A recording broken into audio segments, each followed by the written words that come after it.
everyone, my name is Nova Elisa.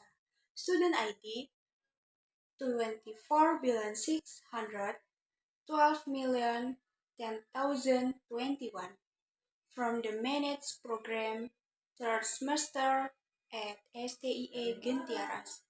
Thank you. Hello everyone, my name is Anselmo Jovian. My ID student number is 246120100027. I'm Phil of Management Studies, semester 3. Hello everyone, my name is Christina Septiana Martona Syautara. My student ID number is 246120100028 from the third semester management, and I'm student from STIA Gentiaras. I need to explain about human resource development and training. Well, we're here to present chapter 4 about human resource development and training. Pengertian pengembangan dan pelatihan sumber daya manusia. Pengembangan manajemen sumber daya manusia adalah upaya perusahaan untuk memperbaiki efisiensi dan efektivitas kerja karyawan dalam melaksanakan dan mencapai sasaran program-program kerja yang telah ditetapkan. Dengan cara meningkatkan keterampilan karyawan, pengetahuan karyawan, dan membentuk sikap karyawan terhadap tugas yang telah diberikan. Selanjutnya ada pelatihan sumber daya manusia. Pelatihan sumber daya manusia adalah kegiatan yang direncanakan secara sistematis dan menghasilkan tingkat keterampilan, pengetahuan, dan kompetensi yang dimiliki oleh karyawan agar dapat melakukan pekerjaannya dengan efektif dan optimal sesuai kebutuhan organisasi. Jadi, dalam suatu perusahaan, pengembangan serta pelatihan sumber daya manusia itu sangat penting. Next, tujuan pengembangan dan pelatihan sumber daya manusia. 1. Tujuan pelatihan bagi karyawan lama. Meningkatkan kemampuan dan keterampilan dalam mengerjakan pekerjaan sehingga dapat bekerja secara optimal dan sesuai dengan kebutuhan. Next, mendukung pengembangan diri dan karir karyawan agar potensi maksimal dapat tercapai.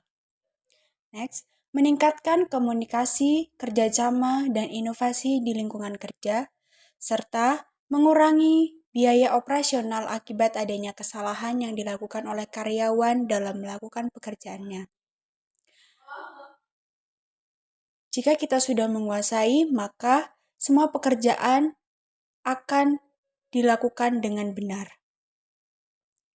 Next, 2. Tujuan pelatihan bagi karyawan baru. Yang pertama yaitu memberikan rasa nyaman bagi karyawan dalam memulai kerja di tempat yang baru. Yang kedua, mengetahui visi dan misi perusahaan. Yang ketiga, ada memberikan kepercayaan diri karena telah menjadi bagian dari tim dalam melakukan aktivitas di perusahaan. Dan yang terakhir, membantu karyawan baru dalam memahami organisasi perusahaan dalam berbagai bidang antara lain, sejarah organisasi, budaya organisasi, kebijakan, waktu kerja, tunjangan personil, dan kewajiban sebagai pegawai atau karyawan dalam perusahaan.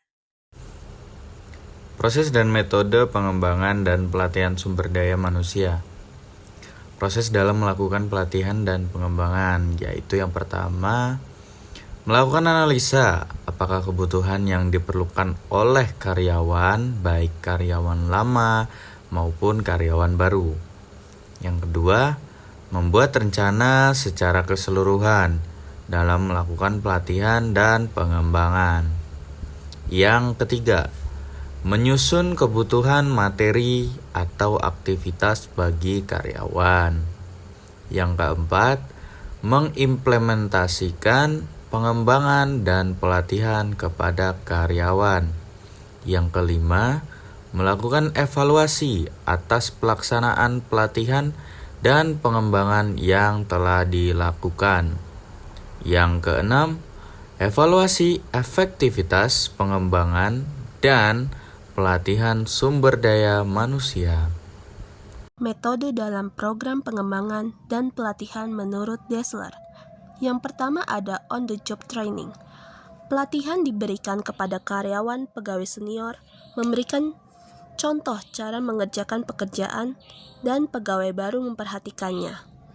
Contohnya seperti seorang karyawan baru di bagian produksi dipandu oleh karyawan senior untuk mempelajari cara mengoperasikan mesin, mengikuti standar keselamatan, dan menyelesaikan pekerjaan sesuai target harian. Yang kedua, magang. Magang merupakan metode pelatihan terstruktur dengan kombinasi pembelajaran formal dan non-formal sehingga karyawan menjadi terampil dalam mengerjakan tugasnya. Contohnya, mahasiswa magang di perusahaan keuangan ditempatkan di divisi pelayanan nasabah untuk memahami proses administrasi dan mempraktikkan komunikasi profesional dengan klien. Yang ketiga ada pembelajaran informal dengan melakukan pekerjaan sekaligus berinteraksi dengan pelanggan atau kolega. Contohnya seorang karyawan pemasaran belajar langsung dari manajer yang melakukan negosiasi dengan klien untuk memahami teknik komunikasi dan penyusunan proposal. Yang keempat ada instruksi kerja bertahap. Pekerjaan dengan mencatat tugas dasar yang harus dikerjakan karyawan dengan bertahap sehingga pelatihan dilakukan secara bertahap. Contohnya karyawan baru di bagian gudang diberi panduan tertulis mengenai langkah-langkah mengelola stok barang, mulai dari pencatatan, penyimpanan, hingga pengiriman. Yang kelima ada pengajaran kelompok ataupun group teaching. Contohnya beberapa karyawan mengikuti pelatihan bersama tentang penggunaan perangkat lunak akuntansi baru yang dipandu oleh infrastruktur dari internal perusahaan. Yang keenam ada pemberian pelajaran secara terprogram. Metode pelatihan dengan materi yang sudah dirancang secara sistematis, sering menggunakan modul atau media sosial, di mana peserta belajar mandiri dengan bimbingan minimal. Contohnya, karyawan bagian administrasi mengikuti modul pelatihan komputer yang disusun secara bertahap, di mana setiap tahap harus diselesaikan sebelum melanjutkan ke tahap berikutnya.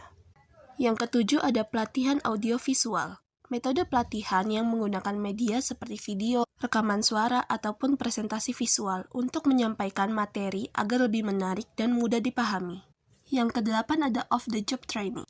Off-the-job training merupakan metode dengan teknik presentasi informasi dan metode simulasi. Yang kesembilan ada metode konferensi video.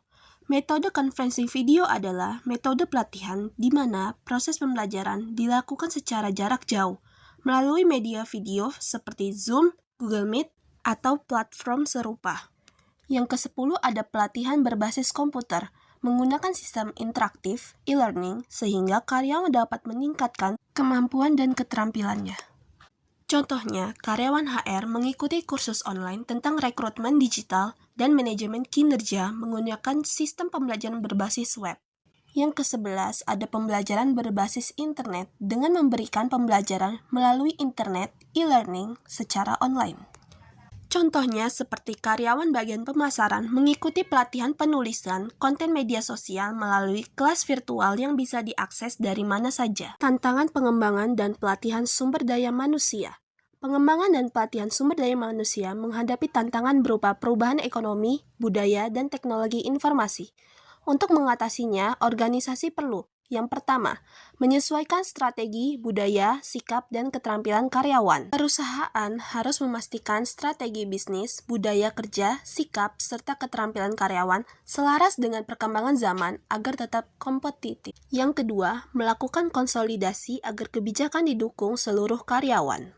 Setiap kebijakan pelatihan memerlukan dukungan penuh dari seluruh karyawan agar program berjalan lancar. Yang ketiga, meningkatkan komitmen karyawan terhadap organisasi. Program pelatihan dapat menjadi sarana untuk menumbuhkan loyalitas dan motivasi karyawan terhadap perusahaan. Yang keempat, membangun koalisi antar bagian agar kerjasama lebih solid. Pelatihan dapat membantu memperkuat kerjasama antar departemen sehingga koordinasi pekerjaan menjadi lebih solid. Yang kelima ada mengkomunikasikan visi dan misi perusahaan secara jelas. Pelatihan juga bertujuan menyampaikan visi dan misi perusahaan dengan jelas agar dipahami semua karyawan. Yang keenam, membantu karyawan beradaptasi dengan perubahan. Karyawan harus dibekali keterampilan agar siap menghadapi transformasi teknologi atau strategi baru di perusahaan. Yang terakhir, memantau dan menilai kemajuan serta memperkuat cara kerja baru. Perusahaan perlu juga memantau perkembangan karyawan setelah pelatihan dan memperkuat metode kerja yang efektif. Yang terakhir, kesimpulan. SDM atau sumber daya manusia merupakan aset strategis bagi organisasi sehingga perlu dilakukan pengembangan dan juga pelatihan untuk meningkatkan pengetahuan, keterampilan, sikap, dan etika kerja agar selaras dengan tujuan organisasi. Pelatihan diberikan baik kepada karyawan baru untuk mempercepat adaptasi dan pemahaman tentang perusahaan, dan kepada karyawan lama untuk meningkatkan kompetensi, produktivitas, dan profesionalisme. Prosesnya mencakup analisis kebutuhan, perencanaan, penyusunan materi, implementasi, hingga evaluasi efektivitas pelatihan. Metode yang digunakan beragam, seperti on-the-job training, magang, e-learning, hingga simulasi. Pelatihan juga membantu menghadapi tantangan perubahan ekonomi, teknologi, dan budaya dengan meningkatkan komitmen, keterampilan, serta kinerja karyawan agar organisasi dapat berkembang secara efektif dan efisien. That concludes our presentation. Please forgive any mistake in our word and speech. Thank you.